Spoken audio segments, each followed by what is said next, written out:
I like it. E-Radio. La passion de la musique.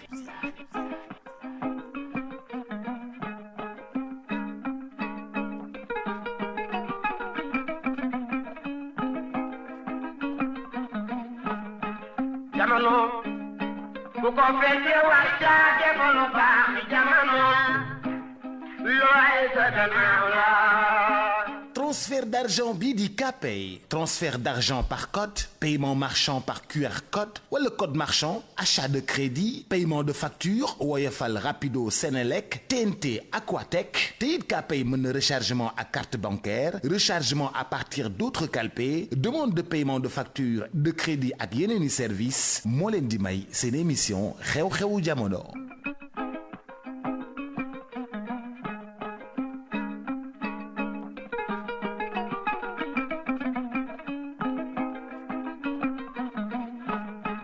Jamano, ku ko fete wacca defal baax jamano, looy sa gannaaw la. jamono ku ko fekkee war caa def lu baax waaye it ku ko fekkee it war caa wax lu baax jamono it ku ko fekkee war caa jëf lu baax mbokk yeeg xarit auditeurs yi salaamaaleykum ñoo ngi leen di nuyu kenn ku nekk ci sa tur ak sa sant boole ci di leen ziar di àndandoo ak yéen ci e-radio 90.3 kaddu gi di bàyyeekoo fii ci Ndakaaru jëm ba fi nga xam ni moom moo di Thiès di ñu déglu ca Thiès ci 97.7 di ñu déglu ca Kaolack di ñu déglu ca Sédhiou Matam. Ziguinchor Kolda Tambacounda Podor Saint-Louis Louga ak fi nga xam ni moom moo di Touba ak Ndakaaru di nuyoo tey siyaare tey jox ñëpp seen cër di nuyu tey siyaare Alaaji Ibu Fall asalaamualeykum wa rahmatullah. Bubs maa ngi nuyu kilifa gone gi Kandji romb naa ko sax ci kii bi daw bi dafa jeex. daw liggéey dafa amoon formation yow tamit. dafa amoon formation. daw na de.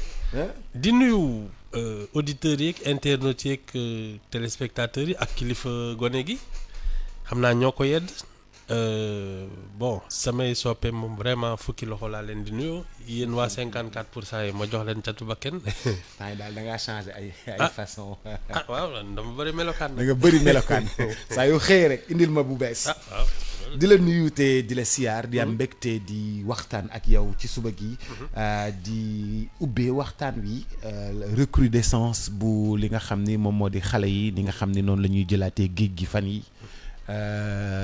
dañuy arrêté ay gaal yu bare fan yi gaal yi di jóge fii ci Sénégal ak ci Gambie di jéem a rallier encore l'Espagne di jéem a rallier encore l'Europe mais vraiment yëf yi dafa takkarnaase fan yi mu mel ni sax nit yi dañoo gedd réew mi te nag yàgg na du tey depuis 2005 2006 2007 lañ ko gëj a gis en 2007 mais vraiment fi mu nekk nii tamit dafa ba pare gaal yi këpp te jotuñu leen bëri lool xale yi di ci dee di ci gën a dee on dénombre vraiment encore trop de morts sur les océans.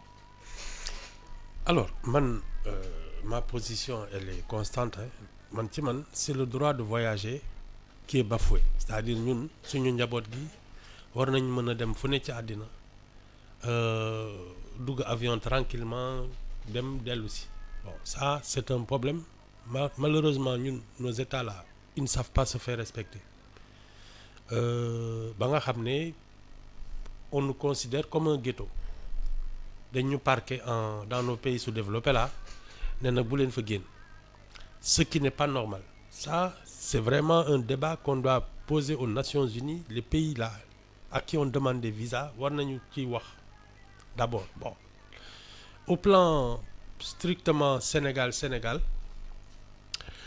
c'est à notre diplomatie à nos autorités de nous faire respecter de faire en sorte que le passeport sénégalais ne soit pas remis en cause boops ñun fii dem nañu ba même le passeport diplomatique soo ko indee ñu xoolaat la ne la est-ce que wóor na. est-ce que sa passeport diplomatique bi baax na wala yow vrai diplomate nga looy liggéey. voilà ñu lay làkk anglais déggoo anglais ñu lay làkk français déggoo français te diplomate nga. waaw se faire respecter c'est d'abord ça nous l'image que notre diplomatie, que notre chef d'État, que nos autorités nous doivent.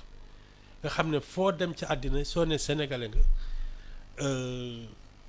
nga siggi je crois que nettali naa ko démb bi Senghor demee Bordeaux def fa discours sénégalais yi fa nekkoon dans les années 60 mais dañ leen doon xoolaat naan yéen vous êtes du pays de Senghor mais dis donc commencé leen xoolaat ce sont nos chefs d'État qui ne nous font pas respecter ça c'est un premier problème.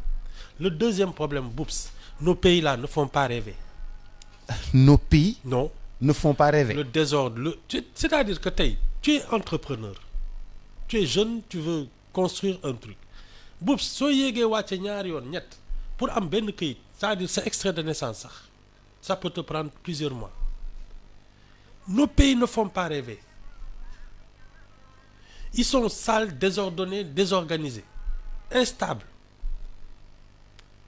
Chaque 3 mois ñu ne la dàq nañ ministre bi dugal beneen ministre mais attends c'est pas des pays qui font rêver. Mais loolu ça n'a rien à voir avec l'immigration si clandestine. Tu restes dans un pays qui te fait rêver. Tu restes dans un pays qui te fait rêver qui favorise l'entreprise da ngay xëy ne man tey damay wut xaalis je vais être milliardaire mais soo ko yaakaaree ci Sénégal fii ngay toog mais si tu te dis pour faire fortune il faut aller à l'étranger mais ñëppay génn.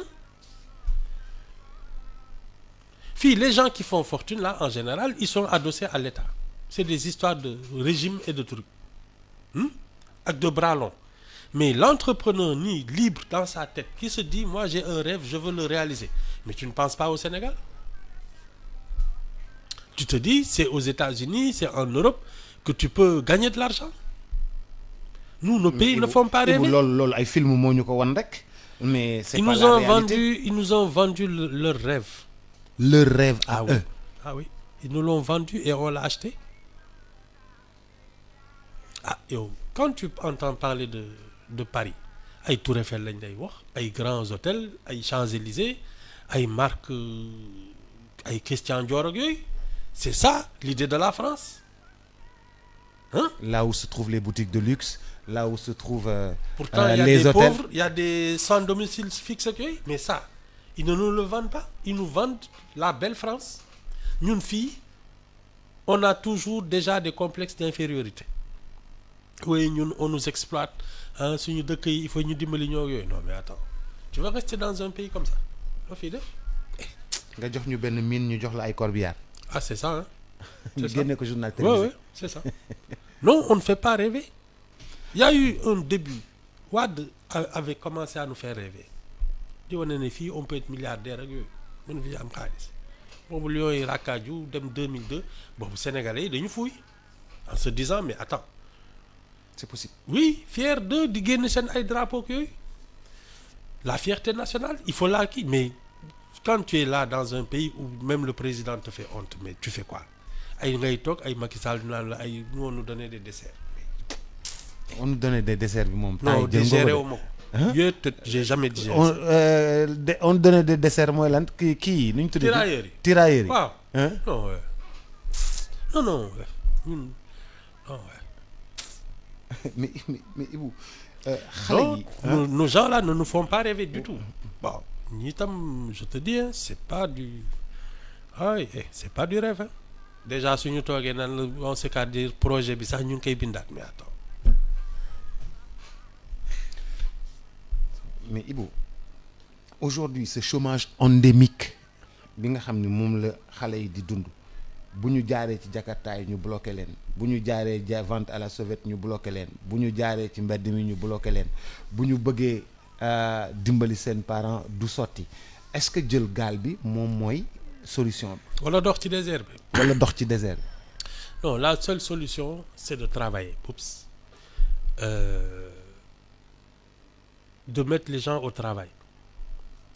Mais d'abord, il faut qu'on redéfinisse le travail. Oups. Ñun dañuy jaawaatlee lijjanti xaalis ak liggéey. Quand tu es dans une dynamique de citoyenneté, tu es fier d'être sénégalais xam nga lan ngay gën a bëgg faire de ton pays le plus beau du monde loolu bokkul ak lijjanti xaalis regarde ton pays en disant moi je veux que ce soit le pays le plus beau du monde ñëpp di riir di ko wut si c'est cet état d'esprit là que nous n'avons pas ñun li ñu am ku ci nekk mooy naka laay lijjantee ndax ñëpp def ci sama poos après nag waaw may dawal ay oto yu rafet di takk di fase di tabax di toj ça si tu le réfléchis comme ça effectivement soo yéegee le matin dugg génn amoo xaalis boops da ngay ñëkk mais si toi ton ambition est de construire ton pays boops doo tàyyi parce que il est à construire mais c'est différent quand tu penses que le seul travail c'est de ce que tu vas mettre dans ta poche loolu beneen wax la te ñun noonu la ñuy xalaatee on pense que travailler c'est se mettre de l'argent dans les poches. C'est du travail aussi pour la communauté, pour tout le monde. Pour le pays. Je te dis Boups, c'est pas un pays qui devrait avoir des chômeurs. Ibou bàyyi loolu. du caaxaat. Ibou bàyyi loolu ñun nu ñu bëree chômeur nii nga naan. xëy na dinañ ko mës a fekkee. Parce que fekkee nañ fi pour l'instant 5 nañ ci fekkee xëy na benn boo xam ne tu vas voir. 5 lan président. waaw. xëy na on va en voir d'autres xëy na dinañu am chance su fekkee koo xam ne li ma lay wax dina ko def c'est-à-dire un pays où il y a pas de chômeurs ou au contraire les gens viennent chercher du travail parce que loolu moo fi mën a am moi je comprends pas l'état de ce pays non c'est un pays qui devrait importer des travailleurs parce que waaye boops rien que les terres cultivables ak yooyu y a pas assez de Sénégalais pour ça waxuma la nag exploiter la mer exploiter les ressources minières ak yooyu nous ne sommes pas assez nombreux sax nga naan ma y a des chômeurs mais attends non. mais chômage bi dafa dem bay rey xale yi ci géej gi. non xale yi ils n'ont pas de boussole le seul problème c'est d'avoir une boussole c'est-à-dire un leader qui te fait rêver Boups loolu mooy wax ji il faut que nous ayons des leaders qui nous fassent rêver qui nous font croire que Sénégal bii amul lu ko gën ci àddina mais si nous nos présidents passent leur temps à pleurnicher en disant nous sommes pauvres effectivement personne n'a envie d'être pauvre xam maa ngi lay naan Wade mës na fi inauguré plan REVA ferme yooyu. oui je me rappelle. ñu rangale gos yi ak ay t-shirt ak ay carax mais qui a envie de ressembler à ça personne. Or il y a du travail tu peux être riche en cultivant la terre mais tu continues de paraître comme un prolétaire non il faut faire rêver les gens quand ils travaillent leur donner envie de travailler mais c'est pas ce qu'on fait nous parce que fii soo seetloo nos modèles sont ceux qui travaillent le moins et qui gagnent le plus du jàmm. Ceux qui travaillent le moins ñoom ñoo gën ëpp xaalis. oui.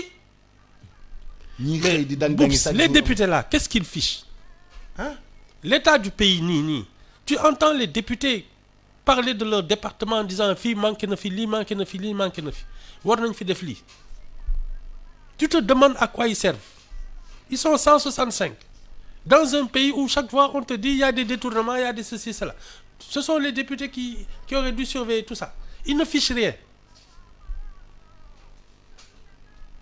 et c'est des mieux payés. yow gis nga. Ils sont très bien payés voiture et tout ça indemnité essence ak yooyu. immunité en plus. waaw da ngay saaka jàmbur ñu ne kenn mënu koo laal député la des gens qui n'ont même pas d'éducation mais comment veux-tu après ça que les gens aient envie de travailler le modèle c'est celui qui ne travaille presque pas. Le modèle de Sénégalais c'est celui qui ne travaille presque pas et qui gagne le plus. Et qui gagne le plus. Boups, le président de la République un jour de semaine aux heures de travail s'est promené pour acheter des moutons. C'est tout. alors que ñi ngi wax fonction publique na ngeen dugal seen empreinte pour ñu xam ban heure ngeen ñëw ak ban heure ngeen di wàcc. voilà Ibou mais moom mooy patron yi nag bu ko neexee. mais c'est de ça que je parle. mais patron yi mën naa bàyyi gars yi di ko liggéeyal mu def jënd xar ñëwaat. non il n'aurait même d'abord c'est sa vie privée. Ça ne nous regardait pas. Et ensuite je pense qu'il y a des gens capables d'aller acheter un mouton à la présidence sans que le temps présidentiel ne soit la minute du temps présidentiel, boups, elle est précieuse parce qu'il y a des urgences, les gens attendent, il y a des gosses qui meurent dans les océans. warul am jot, c'est tout. bàyyi ñu jënd suñuy xar nag yow tamit non, et puis c'est sa vie privée, boups, ça ne nous regarde pas. Donc su ko neexee jënd xaru 10 millions ça ne nous regarde pas su ñoo nekku ci. mais Ibou ñun tamit dañuy wane xam nga Ibou yow ancienne génération nga. non avec les réseaux sociaux. Boups booy ñëwee jënd xar. Boups y a que dans les pays sous-développés là qu'un chef d'État étranger vient ñu naan nit ñi génn leen teertu gan bi. tàcc ko waaw aux heures de travail un jour de semaine ñu ne non génn leen tàccu. ñu mobiliser. waaw def à quoi ça sert un accueil chaleureux. waaw à quoi ça sert. takk ay drapeaux ñëpp taxaw ci mbedd mi mu yëg ci kaw. le gars il est venu travailler. visite du ñëw dugg ñu liggéey li ñuy liggéey mu génn dem yoonam.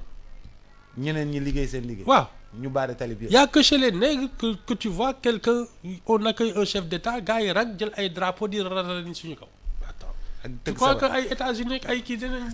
mais gars yi de bàyyi géwél yi ñu tëgg seen sabar yi yow tamit ci ak kii dañuy gañ a xaalis ñooñu tam dañuy liggéey. oui non mais ça non ñoom ils travaillent. waaw c'est leur travail. xam nga. man je te parle de ceux qui lâchent leur travail pour venir tàccu benn waay. mobilise tout le gouvernement pour ça. waaw non mais attends. et ce sont ces gens-là qui sont les mieux payés, boups. mais loolu kon yow loolu ci frustration yi tax nit yi di génn di daw ci la bokk. boops. gos yi. su doon dañuy xëy le matin. qu'on leur ait déjà mis dans la tête que tu peux réussir au Sénégal sans parparloo, sans am bras long, sans dara. nga xëy tu as une bonne idée, tu es entreprenant, le pays est propice à l'initiative. xam nga yow ñi tabax ay hôtel fii ba ñuy menacé di ko toj ci corniche bi. waaw xam nga fi mu nekk nii seen xel a ngi naan est-ce que war naa fi investigaat. littoral bi ñi doon bëgg def ay hôtel foofu ak ay falaise. fekk ay falaise nga def fa benn hôtel. ñu naan la lu tax nga fay defar te foofu nit mënu fa sangu. gis nga côté hauteur u Rebeuss. 100 mètres yi nii. ay grotte loon xam nga. ay grotte waaw. nga xam ne pratiquement y avait même une faune ay délinquants yooyu tous les 2-3 mois police gendarmerie dafay dugg génne gars yi ay reprise de justice ak ay trafiquants ay ñoo xam ne dañ doon nëbbatu. tu crois que foofu def fa benn hôtel palace gënul mu nekk ay grottes yu abrité ay délinquants mais soo ko defee ñu ne waaw ñun dañu bëgg a xool géej gi c'est ça le problème. tu as de l'initiative. nit ñi toog ni kii lu tax muy réussir. comme je donne l'exemple de Terrou-Bi. voilà xeer kese la woon. waaw de Terrou-Bi xeer kese la woon. Radisson fii ay xeer kese la woon. c'est tout. y a l'Olympique Club xaw ma. Olympique Club ay xeer kese la woon. pour yow yooyu dañ ko war a mais Atepa nee na foofu kenn waru fa tabax dañoo war a bàyyi géej gi ñu koy gis. mais à quoi ça nous avance xool géej gi. mais ñëpp ko bokk dañ ci war a profiter. waaw mais d'accord. yow tu peux passer ta journée face à la mer. yow comment tu vas manger xam nga yow da nga am ay charges.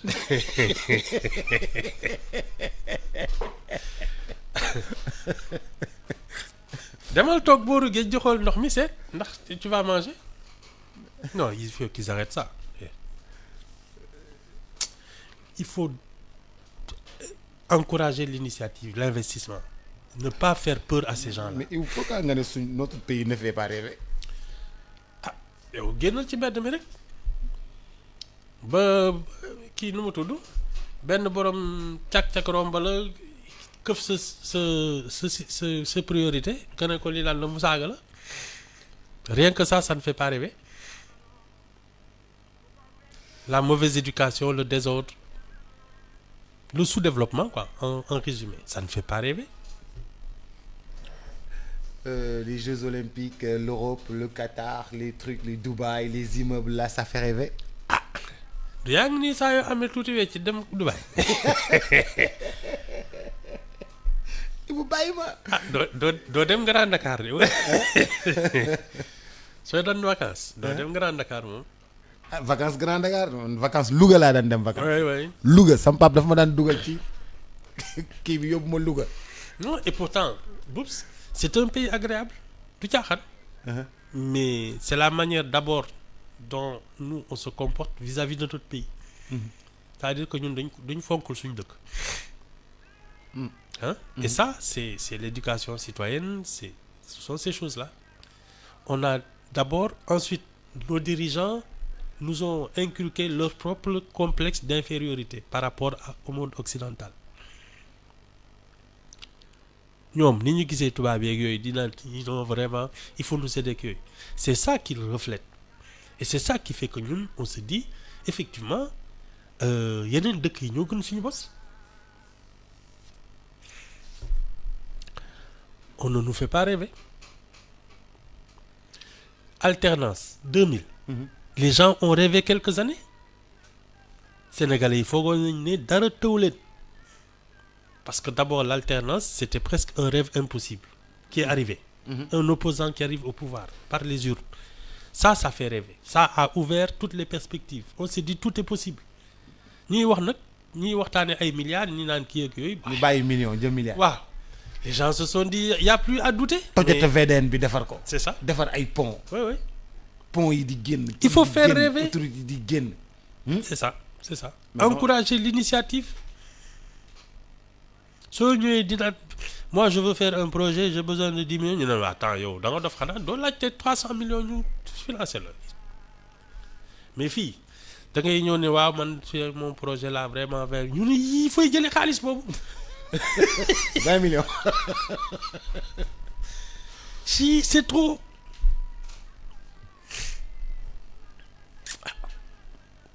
loolu la de.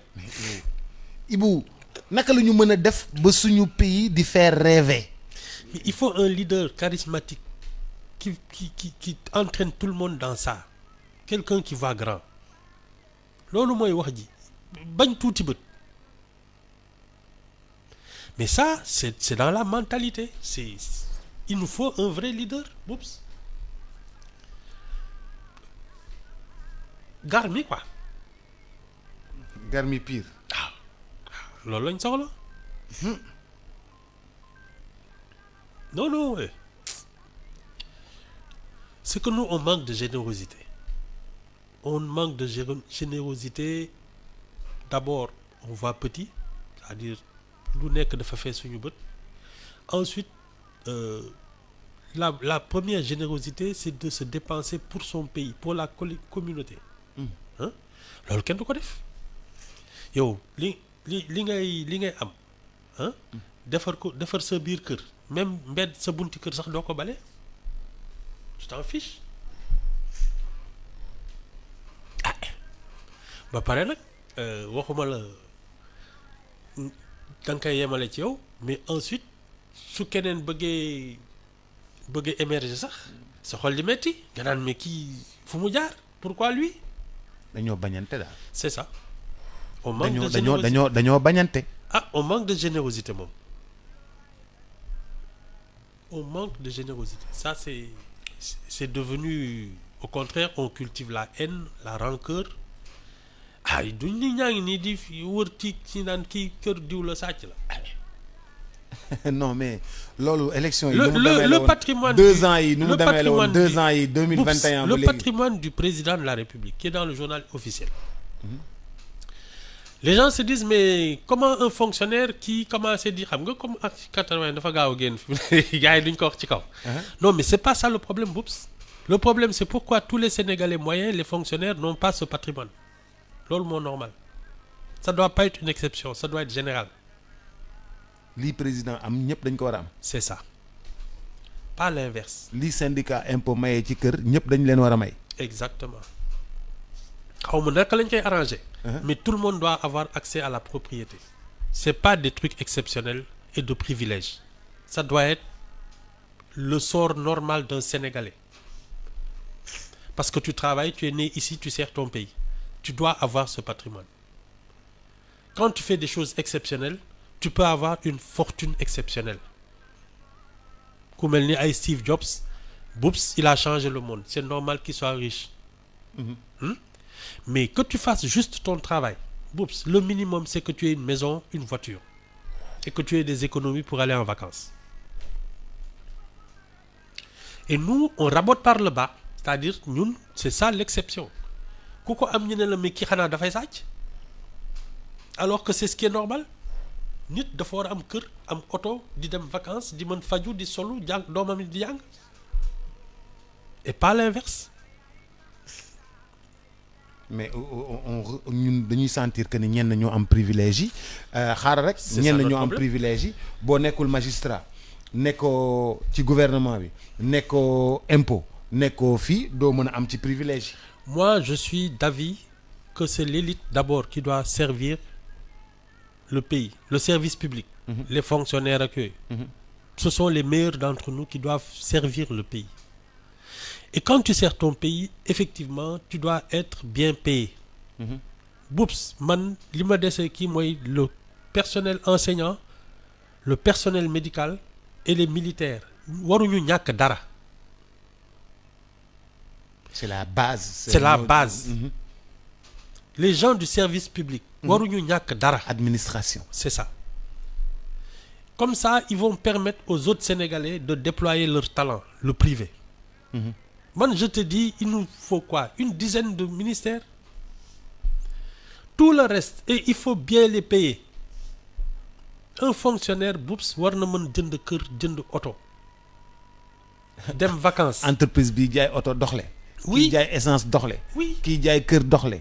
Kii jaay yére doxle. Mais dis, réew mi dox. tu sers ton pays alors que yaa ngi buuxante ci ay car rapide. Non. Non, je te dis, ça ne fait pas rêver. Ouais, mais TER bi ñëw na ak kii bi ñëw na léegi. Oui, non, bon. ñu commencé changer Mais, quoi. mais au moins, Mais au quand moins, tu es ñi au commencé service changer. de ton pays, Hein? quand tu es au service de ton pays, tu dois être parmi les gens les mieux traités. Parce que tu es du service public. Nous, les meilleurs, nous waroon ne man, je vais être fonctionnaire. Parce que c'est là, d'abord, tu sers ton pays, et c'est là que tu as un vrai standing. Nous, on a fait l'inverse. Tu sers ton pays, et ça ne te rapporte rien, au contraire. Moo tax après ñuy dugg ci ay combine ak jigéen. Après ñuy dugg ci ay combine. C'est ça, hein? Hein? C'est ça. Ibu affaire bi compliqué na de. Non. Fii booy yi dañuy jël gaal yi dem dee ci kii nga leen di gis nii ñu dee ci mbedd mi nga leen di gis nii ñu dee ci géej moi gi. je suis mon avis est que les Sénégalais, le passeport sénégalais devrait te permettre d'aller partout dans le monde. Ça, c'est un problème. Sama cousin fi nekk Gorée nee na dem vacances Gorée aussi. Voilà. ay dem vacances Gorée dafa am hôtel yu mën a contenir Sénégalais yi nañ Jean-Marie bàyyi ñu waay. Non, mais xam nga déjà le nu mu tudd la charge historique de Gorée. Kese. C'est-à-dire même soo amul hôtel. Ne serait-ce que tous les noirs de la diaspora là war nañ bëgg ñu xool lan mooy Gorée d'où ils viennent. dëgg la. Ne serait-ce que ça. Gorée doit être un pôle d'attraction parce qu'il y a une charge émotionnelle, il y a une histoire, il y a une identité. dafa war di fees dell. ba ngay réserver. Mais je te dis. ba ngay réserver pour maa ñëw la wax Gorée. li hein? oui. Réserver chaloupe bi pour Ah ñëw oui. Gorée. Oui. looloo jaadu. Hein? Il faut vendre le rêve, il faut vendre l'émotion. Mais nous, la manière dont on vend l'émotion, c'est cultiver la haine et le complexe d'infériorité. c'est triste ñu bañante nii ñun c'est ça qu'on sait vendre. ñun sosal bañante la, suñu biir. voilà sosal la. voilà waxal la lu dul dëgg. c'est ça. hein ñun loolu la ñu gën a mën. on tire par le bas quoi. waay Ibou bàyyi li ngay def. dëgg la. hein dëgg la c'est rare que tu entends un Sénégalais dire du bien de son pays. ah Sénégal doxul waay ay dëkk bi dafa dëgër waay. waaw doxul waay dëkk bi dafa Macky léegi dafa Diomaye. dëkk bi dafa mag waaye dëkk bi dafa jomaay ba waay dafa jomaay. je te dis. dëkk bi dafa jomaay ba fay. regarde Boups. mu ne dëkk bi dafa jomaay ba fay. gis nga les pays je connais des pays africains yoo xam ne si Senghor avait été leur premier président xam nga Senghor il est célébré dans le monde entier. ay université lañ koy tuddee ay Égypte. université ay Léopold rue Sédar ay Senghor. pont ay lu ne dans le Égypte. monde entier. Hein? Je connais des pays qui rêveraient d'avoir cette fierté-là. Nous au Sénégal on n'a jamais célébré Senghor. faale wuñ ko sax au contraire pendant 20 ans les Diouf là ils ont passé leur temps à dire il a foutu le pays dans le trou. booy ko ci laaj kuy Senghor mu ne c'est un vendu c'est un traître. Senghor a planté le drapeau du Sénégal à l'Académie française, au cœur de la culture française. Mais ça, au lieu d'en faire une fierté, on en a honte. C'est ça? mais Ibou nu ñu mënee génn ci guute yi ñu ne guute yi ndaw yi di jël gaal yi guute yi ndaw yi di jël gaal yi mais Union européenne ñëw na fii defal na leen lu ne fii def nañ lu ne wax nañ lu ne. Union européenne dafa war a ubbi frontière am booy suñu bëggee dem buñ ñu indil wax. C'est pas que restez chez vous c'est vous venez quand vous voulez. Ibou loolu moom boo ko defee du sotti. ah kon nag. Ibou non kon qu'il ne se mêle pas de cette affaire. Ibou ñoom seen seen yëpp seen bopp la ñuy kii Ibou boo nee ku bëgg a ñëw. non gars yi da ngay gis benn maire bu mënul dox génn jóg ne moom it mi ngi dem. oui mais si tu viens en Afrique en disant restez chez vous mais vendez-nous vos matières premières au lieu de dire bon nous on a la connaissance vous avez la matière première on vient travailler chez vous. On vous aide à aménager votre pays. Il n'y a plus de frontières. Hein? Il y aurait moins de problèmes. Mais ñoom, ils te prennent ce que tu as et ils te disent, avec le peu qui te reste, toogal foofu. Parce que s'ils viennent te prendre ton or, et te revendent des bijoux,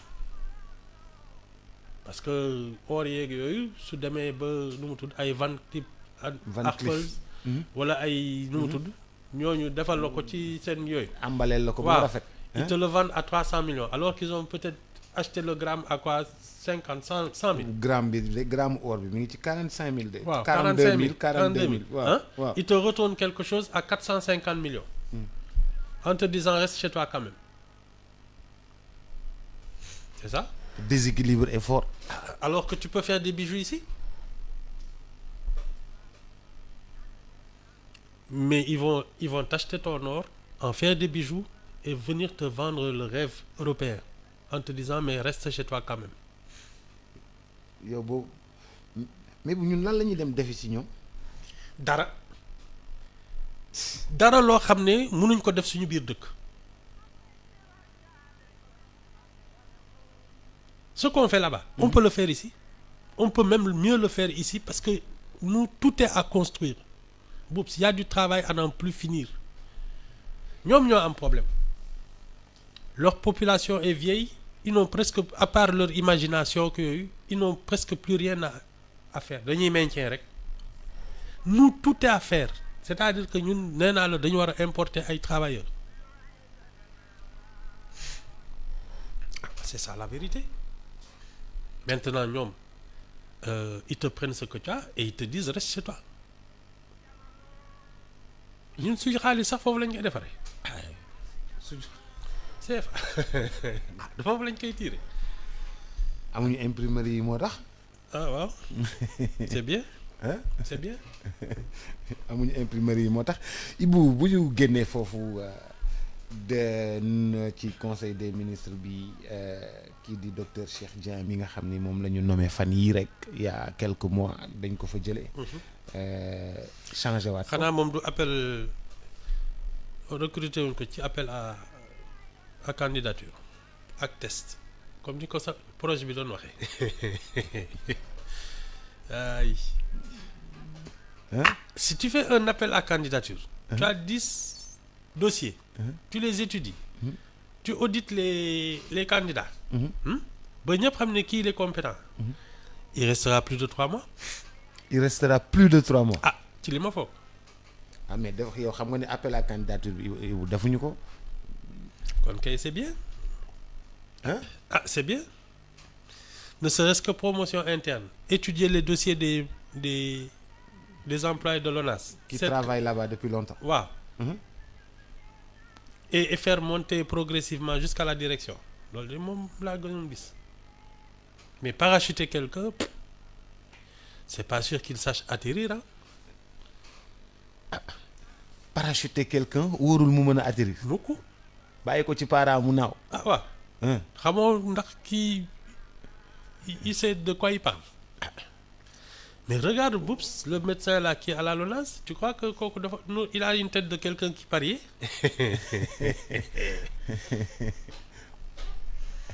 Mais Ibou.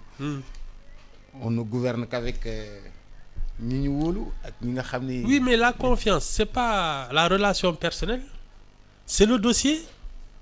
Tu étudies le dossier d'un fonctionnaire. Il est régulier, il est ponctuel, il est assidu. On ne l'a jamais entendu dans un scandale. Il fait son travail. Il produit de bons résultats. Boups, si tu ne le fais pas confiance, tu dois faire confiance à qui? Ibou yow pour yow médecin bi dañ ko war a yóbbu Diourbel daa manqué médecin Fouta daa manqué médecin ñu war fa yóbbu médecin bi ñu teg ko LONASE. Par exemple. xëy na Paris ay maladie la mën na ko faj.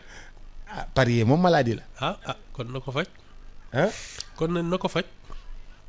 On n'a qu'à soigner les parieurs. Non daal. yow daal ñoo ngi noonu daal. yéen 54%. waaw yéen a ngo. mun naa xam li ngay reetaan lu mu doon. non dama xam ne rek. réew mi tourner un peu en rond affaire yi xaw a jaxasoo yow ngay reere. Mais Boups, le premier truc c'est que les gens qui sont au pouvoir nous ont dit que ñoom li ñu doon leur fameux projet là il n'est pas encore rédigé. Mais à partir de là, Boups, on est dans un cirque. Tu viens dire aux gens j'ai toutes les solutions à nos problèmes. Ba ñu fal la ngay doog a ne man kat affaire bi j'ai pas encore vraiment réfléchi. On va tourner en rond, c'est tout. C'est bien. yow problème nga ci réew mi de. man daal maa ngoog. man daal maa ngoog dama mel ni ñebbi ci cin.